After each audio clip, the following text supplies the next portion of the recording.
કલોલમાં home guard જવાન પર acid હુમલો કરનાર આરોપી રિક્ષા ચાલકની ધરપકડ કરાઈ। ગાંધીનગરના કલોલમાં હોમગાર્ડ જવાન પર એસિડ હુમલો કરનાર આરોપી રિક્ષા ચાલકની થઈ ધરપકડ। કલોલ તાલુકાના છત્રાલ ગામે એક અત્યંત ચોંકાવનારી ઘટના સામે આવી છે, જ્યાં એક મહિલા હોમગાર્ડ જવાન ઉપર એસિડ વડે હુમલો કરવામાં આવ્યો હતો, જેમાં મહિલા હોમગાર્ડને સામાન્ય ઈજા પહોંચતા ગાંધીનગર સિવિલ ખસેડાઈ છે।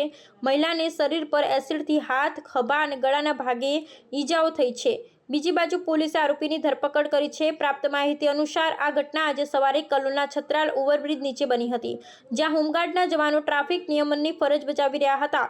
એ સમયે એક રિક્ષા આડી ઊભી હોવાથી ફરજ પર હાજર એક મહિલા હોમગાર્ડે રિક્ષા ચાલકને રિક્ષા યોગ્ય જગ્યાએ લેવાનું કહ્યું હતું। આ સામાન્ય વાતથી રિક્ષા ચાલક ઉશ્કેરાઈ ગયો હતો અને તેણે એક મહિલા હોમગાર્ડ સાથે બોલાચાલી કરી હતી। પરિસ્થિતિ વધુ વણસે એ પહેલા અન્ય હોમગાર્ડના જવાનો ત્યાં આવી પહોંચ્યા હતા અને રિક્ષા ચાલકને પોલીસ મથકે લઈ જવામાં આવ્યો।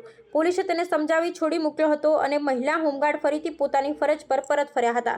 જોકે રિક્ષા ચાલકના મનમાં આ બાબતે વેર ભરાઈ ગયું। પોલીસ મથકેથી છૂટ્યા બાદ તેણે પોતાની અદાવત રાખી લગભગ અડધો કલાક બાદ રિક્ષા ચાલક હાથમાં એસિડ લઈ ફરીથી છત્રાલ ઓવરબ્રિજ નીચે પહોંચ્યો, જ્યાં મહિલા હોમગાર્ડ પોતાની ફરજ બજાવી રહી હતી। રિક્ષા ચાલકે કોઈપણ ચેતવણી આપ્યા વિના ફરજ બજાવી રહેલી મહિલા ઉપર એસિડ વડે હુમલો કરી દીધો। તેણે એસિડ મહિલા પર ફેંકવાનું શરૂ કર્યું, જેનાથી મહિલા ગભરાઈને બચવા માટે ભાગવા લાગી હતી।